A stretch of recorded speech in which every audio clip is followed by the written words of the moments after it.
পবিত্র হজ পালন শেষে দেশে ফিরতে শুরু করেছেন বাংলাদেশি হজযাত্রীরা।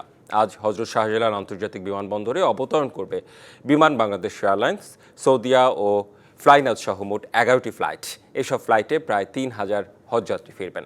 বিমানবন্দরে নেমেই হজযাত্রীরা জানান, এবারের হজ ব্যবস্থাপনা ছিল সন্তোষজনক। পবিত্র হজ সম্পূর্ণ করার তৌফিক পাওয়ায় এবং সুস্থভাবে দেশে ফিরতে পারায় হজযাত্রীরা কৃতজ্ঞতা প্রকাশ করেন। তবে পর্যাপ্ত ট্রলির ব্যবস্থা না থাকায় বিমানবন্দরে নেমেই কিছুটা ভোগান্তিতে পড়েছেন তারা। যাত্রীরা জানান, সৌদি আরবে ধর্মীয় আনুষ্ঠানিকতা পালনের পাশাপাশি যাতায়াত, আবাসন ও খাবারের ব্যবস্থাপনা ছিল যথেষ্ট মানসম্মত।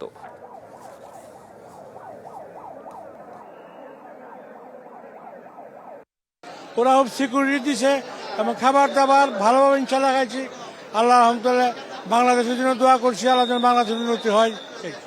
আল্লাহর কাছে করছি, ছেলে মেয়ের জন্য, আত্মীয় স্বজন, পরিবার, নিজের জন্য, সবার জন্য, মুসলিম বিশ্বের সবার জন্য দোয়া চাইছি। বাংলাদেশ অনেক ভালো ছিল।